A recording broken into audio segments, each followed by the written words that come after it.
주님의 평강을 빕니다. 주님께서 오늘도 여러분과 함께 또 여러분 가정과 생업과 삶에 함께 동행해 주시기를 축복드립니다.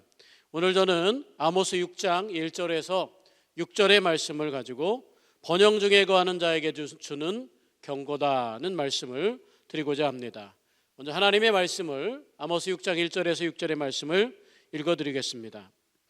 화 있을진저 시온에서 교만한 자와 사마리아 산에서 마음이 든든한 자 곧 백성의 머리인 지도자들이여 이스라엘 집이 그들을 따르는도다. 너희는 갈레로 건너가 보고 거기에서 큰 하맛으로 가고 또 블레셋 사람의 가드로 내려가라. 너희가 이 나라들보다 나으냐? 그 영토가 너희 영토보다 넓으냐? 너희는 흉한 날이 멀다 하여 포악한 자리로 가까워지게 하고 상하상에 누우며 침상에서 기지개 켜며 양떼에서 어린 양과 우리에서 송아지를 잡아서 먹고 비파 소리에 맞추어 노래를 지절거리며 다윗처럼 자기를 위하여 악기를 제조하며 대접으로 포도주를 마시며 귀한 기름을 몸에 바르면서 요셉의 환난에 대하여 근심하지 아니하는 자로다. 아멘. 오늘 아모스 6장 1절에서 6절의 말씀은 바로 이 말씀을 가지고 번영 중에 거하는 자에게 주는 경고다라는 말씀을 드리고자 합니다. 북이스라엘을 위해서 아모스 선지자가 부름받았습니다. 본래 남유다 사람인데 북이스라엘을 위해서 부름받았다는 사실을 우리가 압니다. 그 북이스라엘을 향해서 회개의 기회를 선포했는데 그 가운데 오늘 우리가 읽은 말씀 그게 바로 뭐냐면 바로 이 북이스라엘의 부요함 중에 풍요 중에 번영 중에 거하는 북이스라엘 사람들에게 주는 경고의 말씀입니다. 오늘 738년에 이 오늘 2절에 나오는 갈레나 또 하맛이나 가드라고 하는 지역이 블레셋의 바로 디글랏 빌셋의 3세에 의해서 그때 완전히 정복을 당했는데 아마 이 정복당하기 얼마 전에 이것보다 전에 아모스 선지자가 충고했을 겁니다. 그런데 아모스 선지자가 충고할 때 이때 북이스라엘의 왕이 누구였냐 하면 여로보암 2세였습니다. 그러니까 여로보암 2세 때는 북이스라엘이 어떤 상태였냐 하면 군사력이 강대했어요. 그리고 또 여러 나라를 여러 정치, 경제, 외교, 사회 또 모든 곳에서 풍요를 경험하게 됩니다. 잘 나갔던 시절입니다. 또 거기에서 영토를 확장하고 신도시를 지으면서 이웃나라의 활발한 교육을 통해서 사람들의 삶의 질이 또 생활이 풍요로웠던 것을 보게 됩니다. 그런데 우리가 알지만 그런 풍요가 특정한 사람들에게 특정한 기득권들에게만 주어지지 않습니까? 이 당시에 활발한 교육으로 부동산 투기에 눈을 뜨고 또 부동산의 가치 투기가 성행하기도 했다는 기록들이 있습니다. 어쨌든 이런 풍요로운 시대를 맞이하고 있는데 이 시대를 잘못 읽고 어떻게 이 시대가 자신들의 스스로의 힘으로 이루어진 것처럼 그렇게 교만하게 되었던 북이스라엘을 향해서 오늘 아모스 선지자는 하나님의 말씀을 대언하고자 합니다. 역사적인 정황 속에서 하나님은 이 아모스 선지자를 통해서 그들의 풍요 속에서 있는 죄악을 지적하고 계시다라고 하는 겁니다. 번영하는 자에게 풍요 속에 있는 자에게 주시고 싶은 하나님의 말씀이 바로 여기에 있다는 거죠. 오늘날 우리 대한민국의 상황과 같지 않습니까? 우리는 굉장히 풍요로움을 가지고 있지만 주변에 강대국들이 있어요. 북한과의 관계도 일본과의 관계도 이런 속에서 풍요를 가지고 있다는 것은 언젠가 이 풍요가 하루아침에라도 멸망할 수 있다, 망할 수 있다는 우리에게서 걷어갈 수 있다고 하는 그런 어떤 마음의 긴박감과 깨어남을 가지고 있어야 되는데 우리가 늘 안일함 속에 살게 된다면 오늘 아모스 선지자가 우리에게 주는 이 충고의 말씀을 우리도 들어야 될 줄로 믿습니다. 먼저 오늘 말씀 중에 첫 번째 생각할 것은 애국의식입니다. 아모스 선지자는 이 모든 북이스라엘을 향해서 선포할 때에 하나의 형식을 갖췄는데 그게 애국의식입니다. 우리 1절에 보면 화 있을진저 시온에서 교만한 자와 사마리아 산에서 마음이 든든한 자 곧 백성의 머리인 지도자들이여 이스라엘 집이 그들을 따른도다 라고 말씀하고 있습니다. 2장 16절에 보면 아모스 선지자가 이런 표현을 해요. 농부를 불러다 애곡하게 하며 울음꾼을 불러다 울게 할 것이며 라고 말합니다. 오늘 이 북이스라엘 향해서 화 있을진저라고 이런 선포를 한다는 거예요. 예수님께서도 오늘 화 있을진저 바리새인들이여 뭐 이렇게 말했지 않습니까?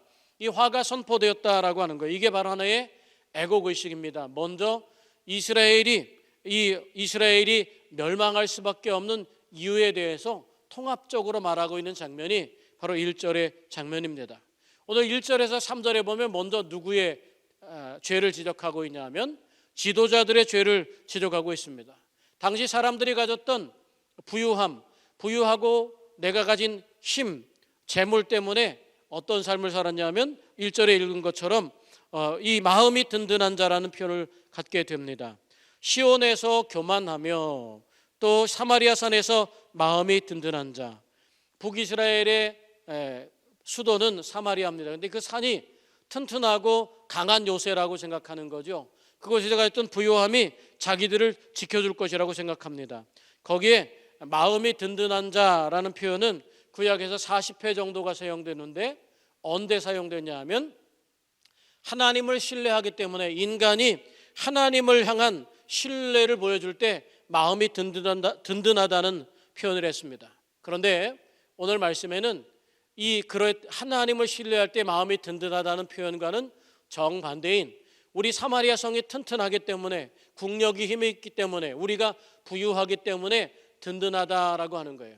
하나님을 의지하기 때문에 든든한 것이 아니라 가진 게 많고 내가 가진 힘이 많아서 든든하다고 여기는 겁니다. 그래서 마음이 든든한 자가 되었다고 이렇게 말하고 있다는 거예요. 자신의 힘, 권력, 재력, 풍요에 근거한 안락감을 가진 이런 사람들을 오늘 북이스라엘 사람들에 비유하고 있는 겁니다. 부유한 지도자들이 가진 자만심, 그리고 그 자만심을 이스라엘 백성이 따랐다고 1절에 말하고 있어요. 그러니까 지도자들뿐만 아니라 잘못된 지도자들을 따르는 이스라엘 백성들도 어떻게 해요? 애곡의 대상이 된다는 거예요. 화해의 대상이 된다는 사실을 보여주고 있습니다. 3절에 보면 이렇게 표현합니다. 너희는 흉한 날이 멀다 하여 포악한 자리로 가까워지게 하고. 여기 흉악한 날이 멀다 하는 건 9장 10절에 보면 이런 말씀이 나옵니다. 9장 10절에 보면 이스라엘 백성들이 자신들의 상태를 얼마나 자신했냐 하면 내 백성 중에서 말하기를 화가 우리에게 미치지 아니하며 이르지 아니하리라 이렇게 표현했다고 하는 것이지요. 자신들이 가진 안락감을 이런 식으로 표현했던 거예요. 그런데 오늘 3절에는 너희는 흉한 날이 멀다 하여 우리가 뭐 이렇게 잘 나가는데 이렇게 힘이 있는데 이렇게 잘 사는데 우리나라 국력이 이렇게 튼튼한데 언제 망하겠어? 이러면서 그건 우리 남의 얘기야 우리 얘기가 아니야 이렇게 말하면서 흉한 날이 자기에게서 멀다고 생각하는데 실제로는 어떻다는 거예요? 포악의 자리로 가까워졌다는 거예요. 현재 상황에 대한 오판을 하고 있다는 거죠. 우리나라가 역사 이래 가장 잘 삽니다. 가장 부유를 누리고 있습니다. 뭐 코로나 때문에 어려움이 있긴 하지만 그럼에도 여전히 우리는 정말 잘 먹고 잘 살고 있습니다. 역사 가운데 이렇게 배고픔 없이 잘 산 기록이 별로 없습니다. 그런데 이것이 우리의 힘에 의해서 우리의 노력으로 우리가 얻은 자격인 것처럼 그렇게 살면 안 된다라고 하는 거예요. 우리는 언제든 전쟁이 일어날 수 있는 휴전 상태에 살고요. 또 주변의 강대국 러시아와 중국과 일본 또 미국조차 우리를 향해서 자신들의 이익을 취하고 있는 그런 상황이라는 걸 우리가 놓치면 안 된다라고 하는 거죠. 이 자리를 지키기 위해서 우리가 끊임없이 기도하고 하나님 앞에 겸손하면서 계속해서 하나님의 일을 감당할 만한 민족이 되도록 그렇게 기도해야 될 줄로 믿습니다. 오늘 현재 상황에 대한 오판, 그래서 흉한 날이 내게 멀다라고 하는 거예요. 깨어있다고 하는 건 뭡니까? 오히려 잘 나갈 때, 건강할 때 건강을 지키는 겁니다. 오히려 내가 정말 경제적으로 윤택할 때 이 경제적인 씀씀이나 규모를 잘 관리하고 효율적으로 관리하는 게 진짜 지혜입니다. 이런 삶에 대해서 애곡의식을 가져야 될 줄로 믿습니다. 애통하다고 하는 거, 애곡의식이라고 하는 건 어떤 면에서 현재의 안락함에도 불구하고 내가 안락에 주저앉거나 멈추지 않고 깨어서 늘 건강한 마음과 생각, 상태를 유지하는 거 아니겠습니까? 오늘 말씀을 통해서 우리가 두 번째 해야 될 것은 뭐냐면, 오늘 이 사람들이 이 북이스라엘이 멸망할 이유 중에 하나는 뭐냐면 가난한 자에 대한 무관심과 방탕한 생활이 그렇게 만든다라고 하는 거예요. 자신들이 잘 나가고 있다는 교만함, 그게 여기에 있지 않습니까? 번영에 대한 교만함 때문에 자신들의 진정한 처지를 잃지 못했는데, 그것만이 아니라 번영한 이 사람들의 태도도 잘못했다고 말하는 거예요. 6절에 보면 요셉의 환난에 대하여는 근심하지 아니하는 자로다, 이스라엘이 이렇게 표현하고 있어요. 두 가지 해석이 있는데, 요셉의 환난에 대하여는 근심하지 않는다는 것은 언젠가 어려움이 겪을 때를 대비해서 유비무환 준비하지 않는다는 의미도 있는 동시에, 또 하나는 요셉의 환난에 대하여 근심하지 않는다는 것은 같은 족속, 같은 민족, 바로 그런 가난한 자기 주변에 있는 같은 족속에게 선을 베풀지 않는다는 거예요. 고통당하는 이웃에 대해서 자기가 마음을 쓰지 않는다는 그런 사람들의 마음의 상태를 오늘 이렇게 말씀하고 있는 겁니다. 요셉의 환난이란 같은 백성의 고통에 대하여 무관심하다, 이런 말입니다. 종족의 가난과 고통의 무게에 무감각한 채 자기 개인적인 향락을 즐기는 지도자들, 그런 사람들에 대하여 오늘 심판의 이유를 설명하고 있다는 거예요. 4절에서 6절에 보면 얼마나 방탕한 생활을 나타냅니까? 4절 같은 경우 상하상에 누우며 침상에 기지개를 켜며 양떼에서 어린 양과 우리에서 송아지를 잡아먹는다는 표현은 여기에만 쓰여진 게 아니라 아모스 앞부분에도 쓰여졌지 않습니까?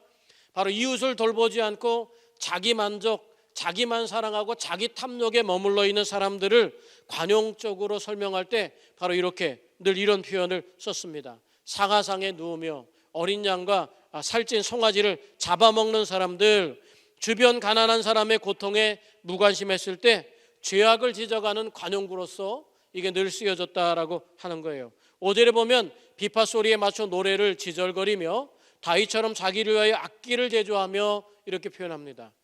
사람들이 잘 먹고 잘 살게 되니까 이웃보다는 자기의 흥취를 위해서 이 다윗 왕과 같은 악기를 이렇게 하는 극도의 방탕함을 말하는 거예요. 왕같이 행사하려고 하는 개인 악단을 만드는 이런 사람들의 아주 그냥 방탕한 생활, 사치스러운 생활들을 여기에 보여주고 있는 겁니다.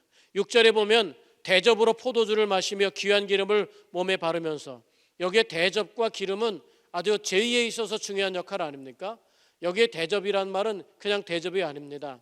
바로 우리 성전에서 쓰이는 바로 제의적인 용기를 말하고 있는 겁니다. 그러니까 성전에서 쓰이는 대접이나 바로 은반 같은 그런 것들을 여기에 대접이다라고 이렇게 말하고 있습니다. 그러니까 대접으로 포도주를 마신다는 표현은 바로 성전에서 사용되는 대야나 은반이라는 표현을 같은 언어를 씀으로 인해서 이 사람들이 방탕하고 향락적이고 자기만족적이고 그런 삶을 살다 보니까 어떻다는 거예요? 결국은 하나님을 잃게 되고 경건의 삶을 잃어버렸다라고 하는 겁니다. 어떻습니까? 하나님 없이도 충분히 노력하면 잘 살 것 같은 세상 아닙니까? 하나님 없이도 괜찮을 것 같은 세상 아닙니까? 오히려 신앙이 하나님을 따르는 것이 우리 삶에 간섭하는 것 같고, 하나님이 내 삶에 귀찮게 이렇게 하라 저렇게 하라 명령하시는 것 같아서 하나님을 떠나고 싶은 그런 심리적인 충동들이 있는 삶, 오늘날과 너무나 유사한 삶인 걸 보게 됩니다.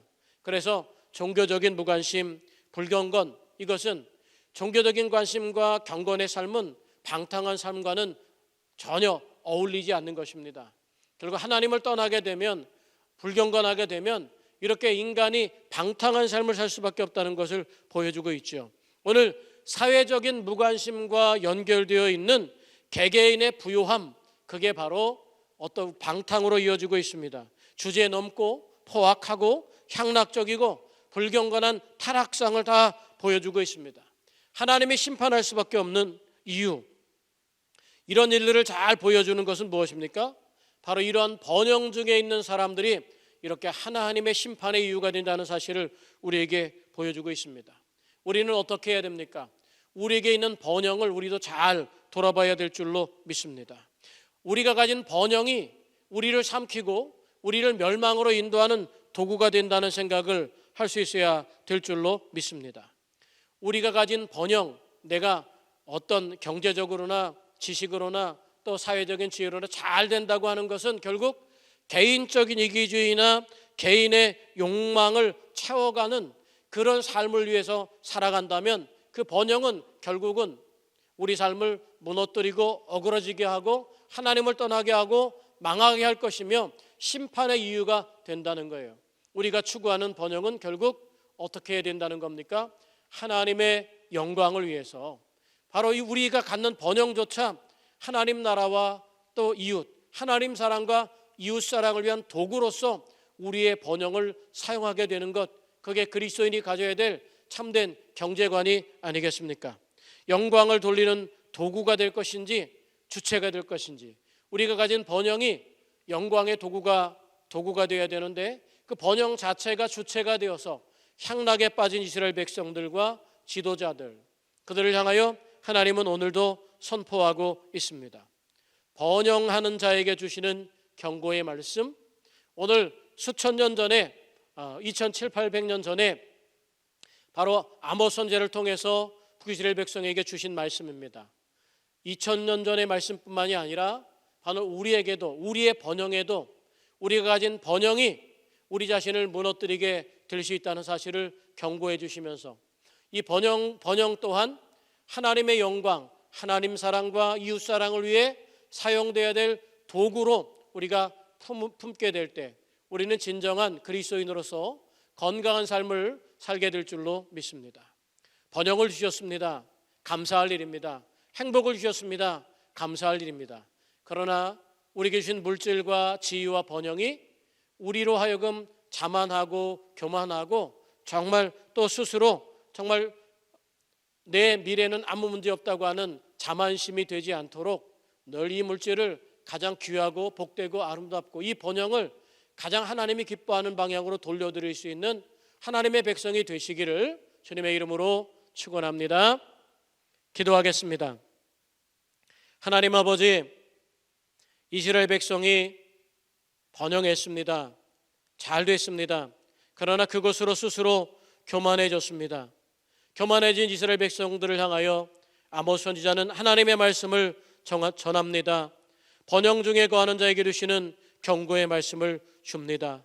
애곡의식을 통해서 애곡하며 줍니다. 잘못된 판단이 그들을 망하게 할 것이라고, 그들을 결국은 어두운 삶에 내몰 것이라고 말하고 있습니다. 오늘 우리에게 주신 번영, 사회적 무관심과 연결된 개개인의 부요함, 그것은 결국 우리를 파멸로 몰아가게 하는 것임을 하나님은 우리에게 경고해 주고 있습니다. 더불어 사는 세상, 내 것을 기꺼이 나눌 수 있는 삶, 내 것을 내 것이라 하지 않고 가난하고 소외받는 사람들을 위해서, 하나님 나라를 위해서 우리에게 주신 번영조차 도구가 되게 하는 삶, 그것이 진정한 그리스도인의 건강한 삶임을 오늘 배우게 되었습니다. 오늘 우리에게 주신 기쁨, 감사, 번영, 행복 또한 하나님 나라와 내 이웃을 향하여 선한 도구로 사용할 수 있도록 우리와 함께하여 주옵소서. 이제는 우리 주 예수 그리스도의 은혜와 하나님 아버지의 지극하신 사랑과 성령의 감화하시고 감동하시며 내주하시고 교통하시며 역사하시는 은혜가 번영을 주신 하나님께 감사할 뿐만 아니라 번영을 자기 탐욕과 자기 욕심의 기회로, 자기 향락의 기회로 삼지 않고 하나님의 영광을 위해 가난하고 소외받는 이웃과 나누며 하나님 나라를 위해 사용하기를 기뻐하도록 그렇게 훈육받은 당신의 백성들 머리 위에와 가정과 생업과 삶의 터전 위에 이제부터 영원까지 함께 하시기를 간절히 축원하옵나이다. 아멘.